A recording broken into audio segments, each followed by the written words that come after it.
Welcome back to the show. Check out these headlines. We got ripple effect underway in the banking system. We got that and more Ripple partner news. Somebody roll that beautiful intro.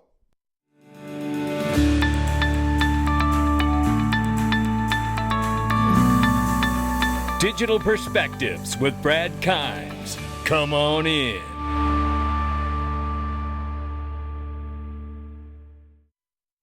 Welcome back to the show. You can follow us on Twitter and YouTube for exclusive content. Right now, $1.1 trillion market cap for crypto.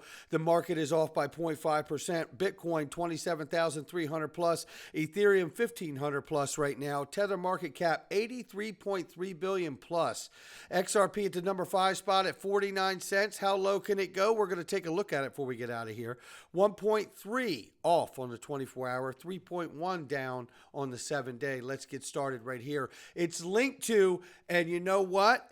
That little birdie that told me Ripple was going to be back on this platform is right.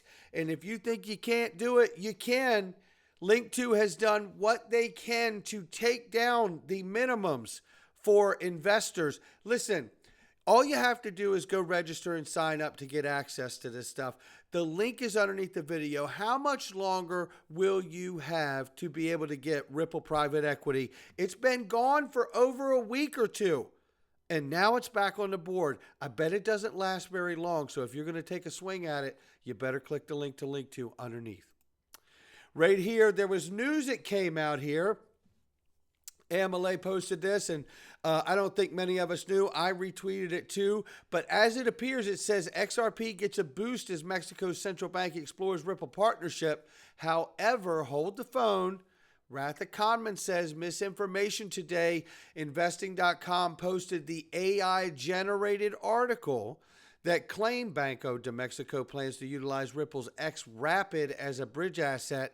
This is incorrect. There is no such agreement. And XRapid, as we know, is a product that has long been rolled into the ultimate offering of on-demand liquidity, and RippleNet's offering as well. So, look, this is something that, we're in a very, very fast-paced space. I've had to make corrections before. Thank goodness we were able to figure this out before we actually reported on it too. And these articles sometimes look very legit, so it's very hard to know. So we are in a fast-moving space. Luckily, we were able to catch this one. Not what we needed, but I just wanted to share that in case anybody had misinformation. Take a look at this. Riz says Hong Kong's ready. Ripple's ex-Medico Hong Kong Policy Summit is organized with the aim of promoting active dialogue between policymakers, regulators, and market participants in Hong Kong's virtual asset industry. Collectively, Ripple and Medico are strong advocates of public-private collaboration to drive responsible innovation for the long-term growth of entire virtual asset ecosystem. Now, take a look at this. The SEC has until Friday to appeal the court decision made in the Grayscale case. If you can remember, the last 4 out of 5 cases, the SEC has really taken a loss, right? Including Ripple's case, I might add. So we will wonder how this will go on Friday, but I am eager to find out, because the more that the SEC loses on these different cases, the more the SEC begins to paint its own self into a corner with the legal jurisdiction overreach that they've been doing for the last couple of years now. So we will keep an eye on that as well. This is a target timeline for SEPA, which is the EU payment rails, right? And this is a lot of countries working together, 29 to 30 plus here. November 2023 for SWIFT, SEPA, and Target. It says here to upgrade to the 2019 standard, same as Target 2 and SWIFT. We know in the second quarter of 24, they're saying faster payments expected to commence migration to ISO 20022 as well. And you can see going on further here, chaps to make purpose codes and legal entity identifier codes mandatory. We just went over unique identifier codes on something with SWIFT, I think it was a day or two ago. So there's a lot happening in tandem and parallel. I love seeing this, because we all know that ultimately what we're really talking about is upgrading the vulnerable, antiquated payment rails of the entire financial system, not just SEPA in the EU. JP Morgan raises alarms over liquidity trend. 200 billion in crypto network, a growing concentration of nodes, is presenting a fundamental economic risk for the second largest blockchain network. Yes, we're talking about Ethereum. The network has become more centralized system following recent upgrades, introducing greater risk to the system that might eventually lead to control of an oligopoly here. Excuse me, say that 4 times fast when you're tired like I am. Or a small number of individuals or entities that limit outside competition and dominate it. A new report from JP Morgan, and they should know because they do centrally control Ethereum, right? And that is something we've known for quite some time. But now the financial system is learning it too. What will happen? We will see. But I will say, ERC20 tokens, they apparently are very easy to launch off Ethereum. That's where they've made billions of dollars through the free pass and ETHgate. Got to drop that in there. But then we see this. This is the beginning of some good news we want to see here. It's expansion, integration. Ripple is in the middle of it. Another exchange went live with Ripple and cross-border payments. It's Vance. I don't need to play this because it's just a simple promo and advertisement. Shout out to Flip the Chain for this. And I wanted to show you that from Vance's own site right here, Ripple Payment Protocol, a complete guide, right? So they are definitely in the game, and it gets better. Teray, we know, is in fact a Ripple partner. We're going to get into that in a second. But Teray, global payments network here, known for its agility and vast reach, has now partnered with Bancolombia, Colombia's foremost player in remittances, in a bid to revolutionize cross-border remittances in the region. And this is going to be really amazing, it looks like to me, because it says here, Teray boasts a connection with over 100 remittance companies worldwide, facilitating payments between 200 plus sending countries and 120 plus receiving countries. That in itself is an impressive number. This collaboration aims to bolster domestic remittances within Colombia, empowering Colombians living abroad to send funds securely and innovatively to their loved ones back home. If we go down here to the bottom here, you'll get to see just how powerful it is. Bancolombia, on the other hand, is Colombia's largest player in the remittance market, which makes this a big deal. It says here they did $5.692 million of the $9.4 that flowed into the country. Now, that's pretty remarkable right there, well over 50% here.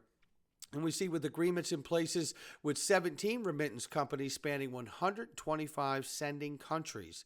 It goes on down in this area. I wanted to show, there was one other part here. Oh, Teray is the only payments network to have 29 licenses, regulatory approvals globally, along with real-time transactions, risk monitoring capabilities, allowing us to ensure 100% compliance. That's the kind of relationships I want to see. Reminder that Ripple partner Teray acquired by Investor Group. This was back in 2020. I just wanted to show those. Not everybody knows all the same information following the channel. We got to do it, right? So here we see SIBOS in person, and shout out to Rohit Q for getting this clip here from SIBOS person. And this SIBOS person is in fact this gentleman right here. It is Arturo Pereira from Portugal and the company Evo. Our essence and evolution, technologies, attitude, and transformation. We are an information technology company specialized in financial services, application integration, application development and maintenance, consulting, compliance, cybersecurity, with our own software development, support, maintenance center as well. So this is what's cool about this. Listen to what this gentleman says coming out of SIBOS, which is Swift's conference, right? Like swell, right? Check it out. Can I show your face or no? Yeah. Hi, we're here at Cbos, and this gentleman is taking his time to answer a couple questions about blockchain and if it's going to be implemented in the banking system. So can you let us know how Swift is going to use blockchain for sending money? I'm not sure how Swift is going to do it, but for sure they will. it's on its way, and we are doing trials on it. Very good. And do you know about on-demand liquidity and DLT? Yes. Okay, and do you know about a company called Ripple, and are they being used? Ripple, yes, of course we do. Oh, wow, that's amazing. Do you know about bills of lading, going to bills of e-lading in the UK? No, we are not involved on that. Okay, but do you know about it? Being Yes. used on the blockchain? Yes. Trading is going to be on the blockchain? We had listened about it, but we are not involved in it Right. at the moment. Are you connected with Ripple in any way, a partner with Ripple? Not yet. Not yet. That's a very That's good, opportunity. very good answer. All right, I really appreciate your time. And can I ask your name? And Arthur Pereira from Evo Technologies. nice. Arturo Pereira from Evo Technologies, and standing outside of SIBOS Swift conference, major competitor, right? And telling you what's going on, because he's asking, like, what's going on in there? What are you learning? What's happening? And of course, he is well versed on Ripple, says they're not a partner yet, but they will be in the banking system. And I love hearing it. Shout out to him for grabbing that clip. And this here is a reminder about the God's candle that came out back in April of this year. You remember Egg Rag Crypto shared this and basically is telling all of us here that if you watch, it fell short by a mere 15% of what we needed. Here it says, from a structural perspective, XRP managed to break out of a descending wedge pattern, but it encountered a significant obstacle at the Berlin Wall, as he calls it.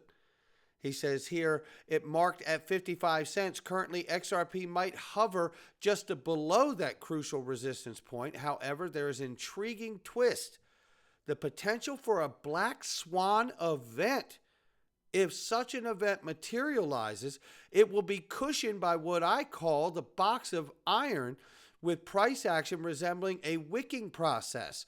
In my personal assessment, it's reasonable to anticipate that 41 cents could serve as a solid support level for the foreseeable future.